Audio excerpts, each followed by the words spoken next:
we have this in Seattle, you have it in the Silicon Valley, but why can't we have it here? What's preventing us from being able to do the same thing here?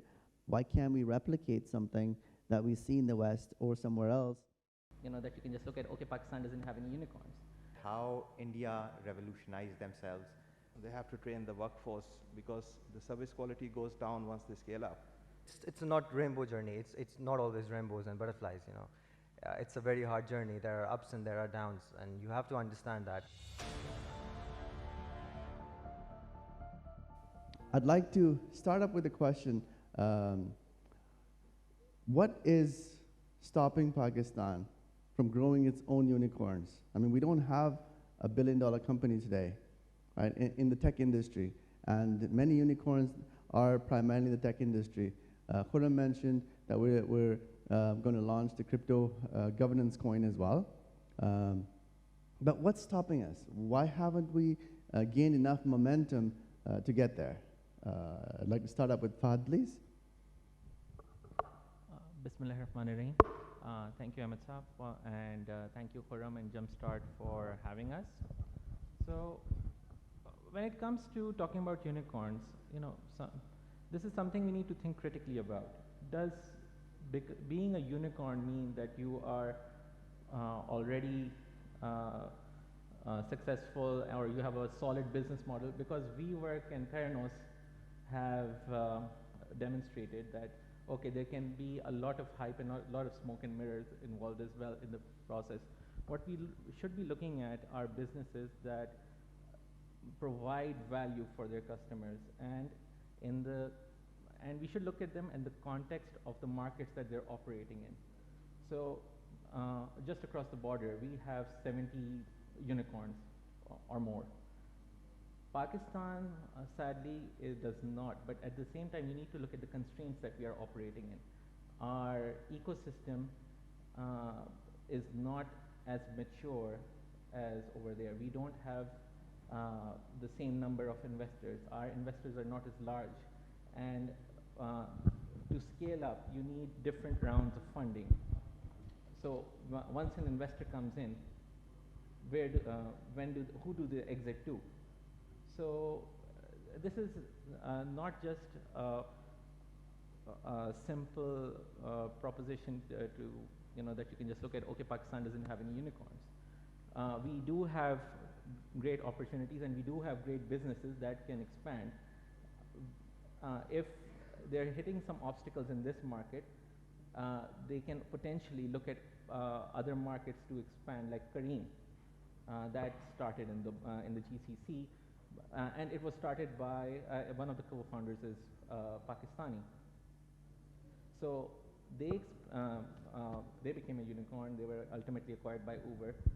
So they did that by expanding into other markets. So Pakistan is a great sandbox environment in a way for SMEs and for startups to explore alternative business models and then replicate those models in other markets and scale from there as well. Those are my 2 cents on that. Thank you. So you just mentioned, I'd like you to comment on that as well, please.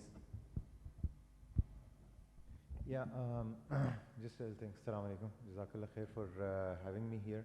So I'd like to make a brief comment on this. I'll probably going on a little bit of a different trajectory than what Khurram Saab was saying. Although it's a little cliched as well, we keep blaming the government for everything. But in my view, I think if you want to bring about a tech revolution, if you're talking about unicorns, it has to start with a vision. So there was a vision that, for example, Khurram Bhai presented.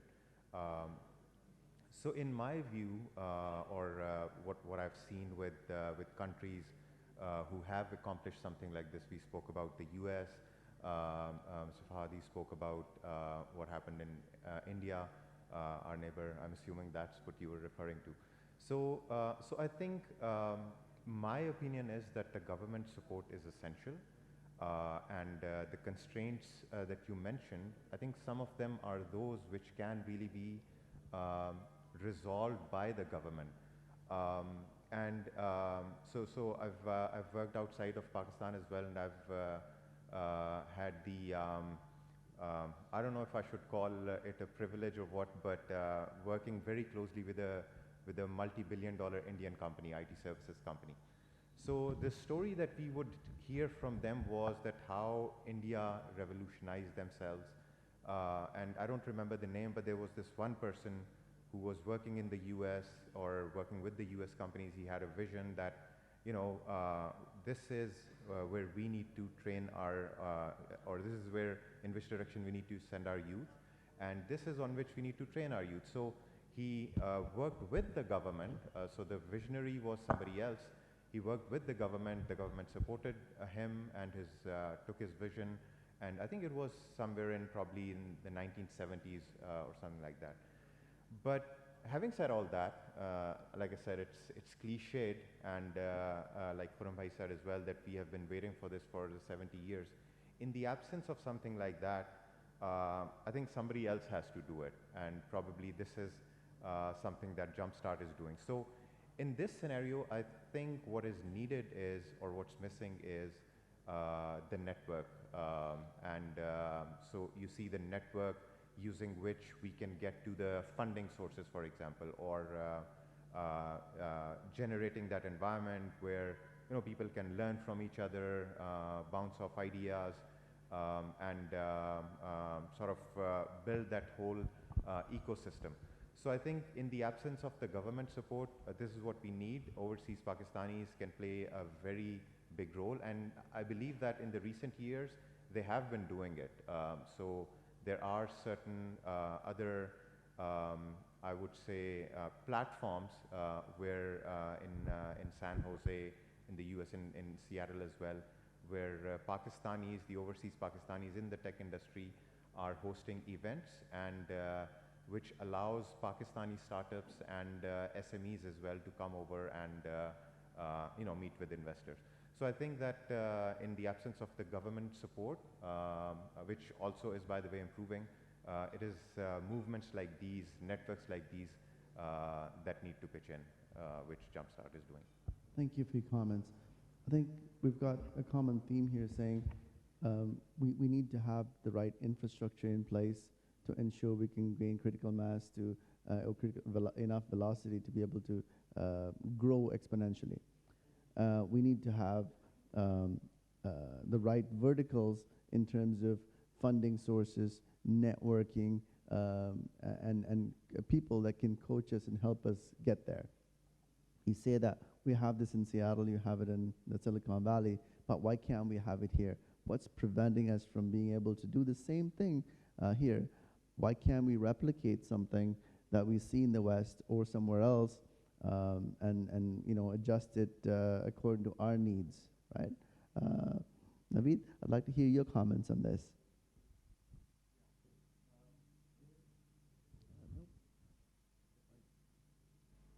Is it okay? Yeah. Thank you, Ahmad, for having me. So, first thing is that for a business to become a unicorn, there has to be space. So there has to be space for growth. And the problem which I see in Pakistan is that the business starts very well, but they are not ready to scale up. Key reason is that most of the resources they spend on marketing and not on technology. And technology is the enabler for a business to grow. And second thing is the workforce. They have to train the workforce because the service quality goes down once they scale up, and then the business breaks down. So technology and investing on the human resource, these are the two key things for people to grow, to cross that barrier, which we always, like, the business starts up very well, and it reaches to a point, the service quality goes down, it cannot scale up because lack of technology and lack of training to the for their human resource. Do you think, what do you think we can do to improve these conditions? So again, because from the technological background, I always see technology as the solution. So if we have a system in place, we can control the service quality, and then using the system, we can train the human resource, because now with the whole supply chain managed by technology, it's much easier for us to control the service quality and make sure that the supply chain is automated. Thank you. Abdul Wahab, on to you. Do you agree with some of the statements that we have made on this podium right now? Yes, first of all, assalamu alaikum everyone, and thank you for having me here. Yes, the gentleman here speaking about the points, I'd like to, put in two more things to that, add two more things to that. First of all, you were discussing about the problems that we're facing in Pakistan regarding why companies do not grow to a unicorn level. I think it's like the scenario is here, it's like a coin with two sides, or in fact, not with two sides, but it could be like 4 or 5 sides, and those 4 and 5 sides are problems from, it could be from government institutions, or it could be problems on the side of the entrepreneurship people, or the companies that, or the startups for that matter, right? So I think what I believe is we have to look at a very different perspective. For example, if you were to say, why aren't government institutions helping us in this matter?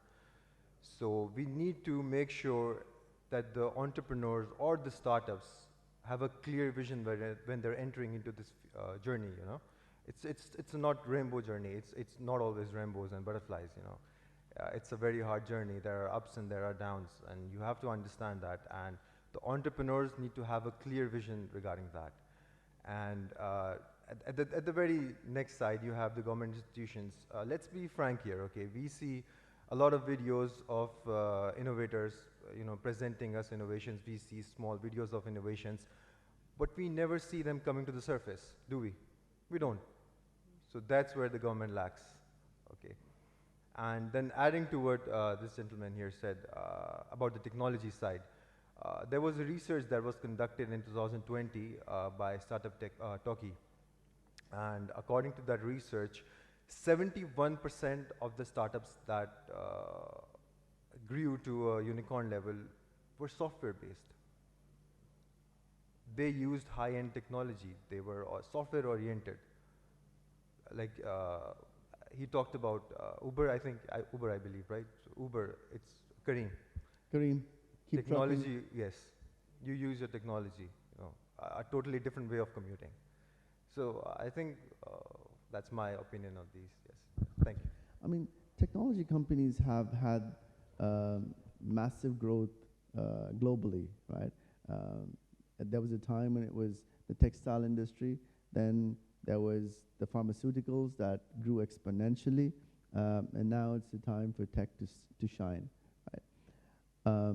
What I heard from you folks is that we have a deficit of talent, we have quality of service, we have resources that haven't been trained well, we don't have the right government support and incentives to get there, right?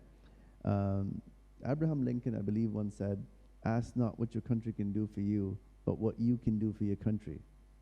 With that in mind, right, I'd like to ask you, each one of you, what is it that we can do to help each one of these guys grow 10x at least in the next 5 years, right? Fahad, I'll take your first comment. So, with regards to, I don't know if you, okay, you can hear me. So with regards to resources, I would argue that Pakistan has some of the best trained resources. It's just not, they're not able to project themselves globally because our network is maybe not as strong as that of other countries. So for my own projects, we're developing a blockchain-based digital asset ecosystem backed by real assets. So we're using Pakistani developers because not only were they talented, they were very cost-effective as well. It was not a decision that was driven purely out of patriotism or a love for Pakistan. We got quotes from all over the world and considered different options of developing it, and this was the best option. So for us, it made sense to work with the Pakistani team.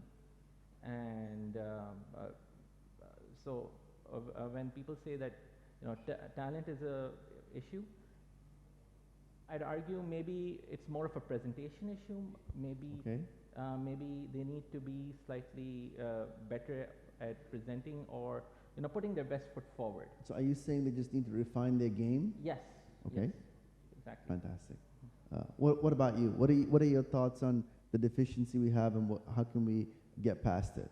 Yeah, so I think I would tend to agree with what Fahad has said, but we have to also understand that globally there is a shortage of talented, trained resources. The same is happening in Pakistan as well. And I've been active on the Pasha groups as well, the skill development. I was on one of their roundtables, and everybody was talking about the shortage of trained and skilled resources.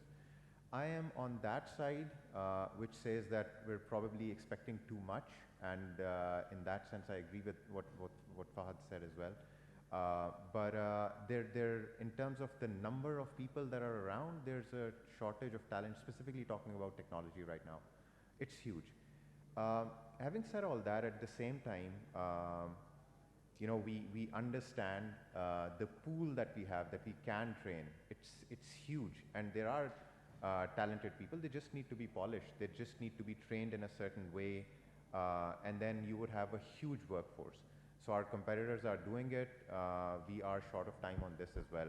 Like many other things, we have little time on that. So I think that what companies like us, or those who have seen a certain level of growth, what they can do, one, of course, everybody understands, and even the government is right now investing a lot in upskilling and training of the resources. So the Pakistan Software Export Board, those guys, I believe, are doing a marvelous job of this. But it's just a start. I think beyond that, what we can do is to sort of share our experiences with everybody else in this community. Because I can tell you about our company, we failed at least what I can recall right now is 5 different ideas or different startups. We worked in IoT, we worked on an Uber, on GSM, we worked on phone dialer app, we worked on, I think these are the ones that I can recall right now, but I know that there are others. So, and some of them actually were non-tech too. So I think the experiences that we've gained by failing, those I believe are very, very valuable, and we need to come up with gatherings like these, and maybe break off sessions where we can talk about those experiences, because that I believe is the most valuable thing that we can communicate to other startups of smaller size. Thank you. Naveed, what I see here is, we have the 5th largest population on this planet. We have the largest youth workforce on this planet, right? We have to solve this problem, right? Every one of us needs people to be able to grow, one. Second, we need the same people to be able to consume our products and services as well, right? What can we do about it, right? Collectively, going back to the theme, saying, hey, what can we do versus ask the government to do? We understand that there are enough problems, but for us to be able to create a value proposition and a unicorn or a company that says, hey, I can do this, what do you think are some of the ingredients or things we can do as a group here or individually to solve this problem? Yeah, so let me come back to something which we were talking Please. before. And fundamentally, a startup has to solve a problem. Okay, so it's all about how effectively you are solving the problem. And today is all about specialization. So if you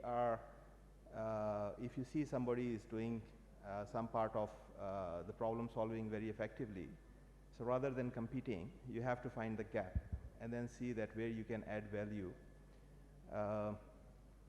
If you are competing, if everybody is competing at the same, like suppose in a supply chain, if everybody is distributing the product, but nobody is solving the problem of delivering the product, so you better go into that area rather than trying to compete and killing the market by price competition. So smart collaboration. If somebody is doing something well, let him do that part, and then specialize in another vertical where you can add value. So I think smart collaboration, working with other partners and see that, okay, this guy is doing marketing very well. Maybe I come to the service delivery, or maybe I go to customer service or some other part, and then we can grow. But ultimately, you have to solve a problem, and how effectively you are solving the problem, the customer is going to reward you. It's all about specialization. So in summary, what you're saying is a startup is a company that has solved the problem, figured out a solution to be faster, cheaper, more efficient than somebody else. And it has to scale up. And able to scale up. Now, what you're also saying is that instead of trying to solve all our problems ourselves, we should be identifying collaborators, partners, vendors that can help us grow, focus on what we're doing, and excel. Yes. Right? Thank you. Abdul Wahab, do you agree with some of these comments? I mean, you're running a company as well. You're trying to grow and you're struggling, right? What are some of the challenges you face, and what do you think somebody else can help you grow or solve those problems? If I look back at my journey, starting a company and growing it to a certain level, alhamdulillah, I feel there was a lack of resources. Like, we used to search in the markets for resources, and there was always this question mark, like, would this guy survive or this guy not, or we are looking for an ideal candidate of that sort, but we won't be able to find, because let's accept it, resources, lack of resources again. But then coming back to Are you saying lack of resources or lack of skilled resources? Lack of skilled resources, like I said. Thank you, I stand corrected. And then coming back to the main question, I would answer it in like 2 words: value proposition. Like, it's a give and take relationship, like you give and you take, okay? So when you talk about value proposition, it stands as a unique selling proposition, right? What is unique about your product? What is unique about your services? And why would the customer want your product instead of a product that is built by your competition? Okay. Let's just say we have a product that is A, okay, and we go to a customer that is using our competitor's product. How do we convince that person? We don't say that we're better than them, because everyone says that. Your competition, they're just lining up to say that. I believe you need to make the entrepreneurs or the startups understand that if one idea entertains one person, the same pitch, sorry, not idea, but the same pitch won't entertain the second person as well. You have to go into the root and understand what your solution or how your solution will add value to that problem or solution to that problem. And that's where you click and you start growing. And I think that's one of the main core of any business growth, I think. Yeah. Thank you. Yeah. Each one of you is growing a company, whether you're running your own company or whether you're working with somebody else and growing that person's company, right? So Fahad, what I'd like to understand is, if you could share some of your insights as to what are you doing to enhance the value proposition of your organization or product? So when we were conceptualizing our product from the get-go, we tried to give our potential customers something they never had access to before. So we're giving them access to an entirely new asset class. And on top of that, we want to be able to do it in a more efficient way than is made possible by other investment platforms. And also, as Abdul Wahab said, and the rest of the panel, customer service for us is part of the value proposition. We need to go above and beyond when it comes to servicing our customers. We need to also educate our customers on what we're offering. So for us, we need to have a very solid team that is able to field customer queries, satisfy customers, because for us, the only way we'll be able to become a unicorn is if we're able to be the company that customers identify our entire sector with, right? So when you think of cloud services. You think of Amazon or Azure. So if someone is thinking about a blockchain-based investment platform, we want people to think of Denizian. So how will we get there is by offering exceptional service. So Nice, exceptional service. Safwan, do you agree with that? And what are some of the challenges you're facing, and what are you doing to grow your organization or product? Yeah, so you see, so the way that we look at it is that, so technology is one part of it, customer service, all of that is just a given. Innovation, everybody has to do it. When the pace at which technology is changing and resultingly businesses are changing, you have to invest in innovation, you have to keep doing that. So that's something that's a given. So the way that we see it is that one thing, and I think that's also because of the pace at which technology and businesses are changing, is that what many of our customers or businesses in general miss is how to match that technology to solve their business problems. Or if I take it a step further, I would say, how can they transform their business by using the technology or the product that we're offering? So it's not just about giving the best in breed technology or customer service, because those things are that customers expect, and that's just a given. You just absolutely have to do it. But where I think we excel is that because we're telco focused, we have our strong roots in telcos. So we understand that business, and we have seen it evolve over the years. I mean, since our inception, we've been working in that vertical. So now we're in a very good position that we can, help our customers transform their businesses. So that I don't want to use the term business consultancy because it gets a bad rap sometimes. But essentially, that's the idea, that we are helping our customers, bring changes to their business by using our technology or our products that we are offering. So I think that's something where what is our value proposition to the customer. So from what I understand is that you've been in the same vertical for quite a bit of time. You understand the vertical well enough, and you want to be able to be a partner in the growth of your consumer. Right? That is correct. Yep. Great. Yep. Thank you. Sure. Naveed, you're in the travel business, right? Yeah. And tourism is non-existent today. It was one of the booming industries in the world, and today it's almost non-existent. It's come to a total standstill. I can understand the challenges, right? And I'm sure everybody here sympathizes with it. What do you think needs to be done to change, and so you can grow again? So yeah, I mean, tourism has seen the biggest, the effect because of this COVID, and then I think countries like Pakistan are at advantage because now people don't want to go to crowded destinations, which were offering supply chain tourism like Thailand, Hong Kong, Singapore. They are looking for more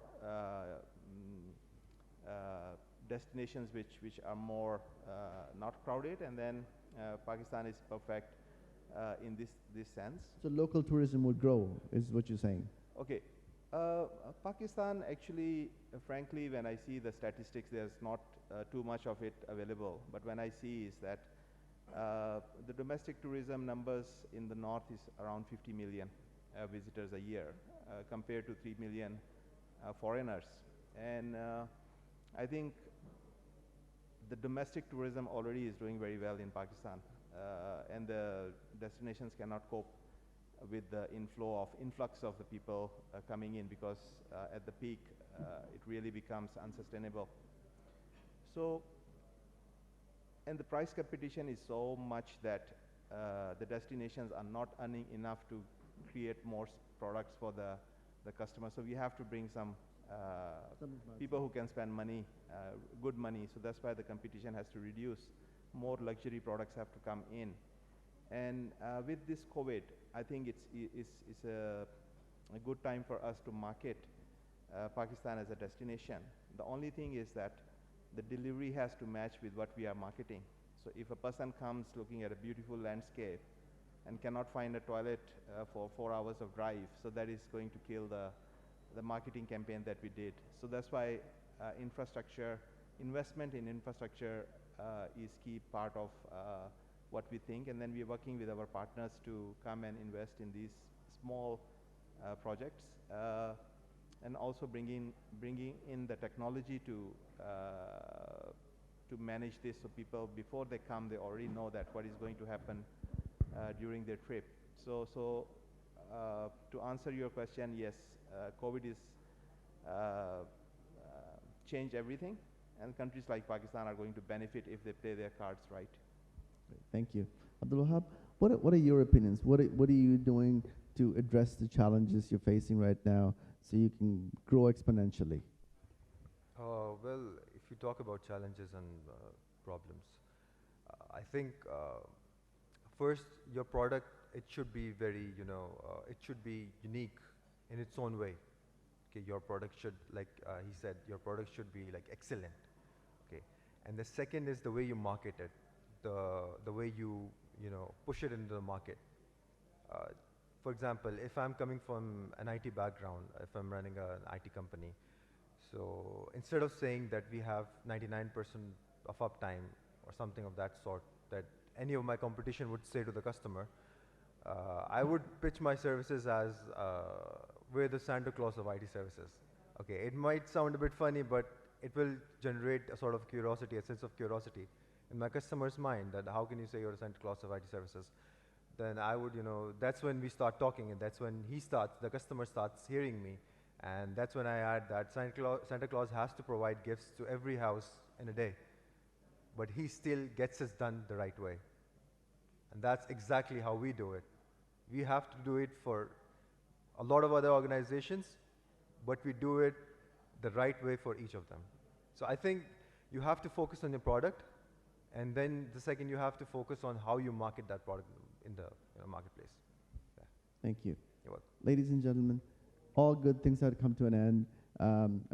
Thank you, gentlemen, for being here, sharing your wisdom, and sharing your challenges as well. Right, gentlemen, how about a round of applause for the gentlemen? Thank you, guys. Thank you, everybody. I hope you have a good day.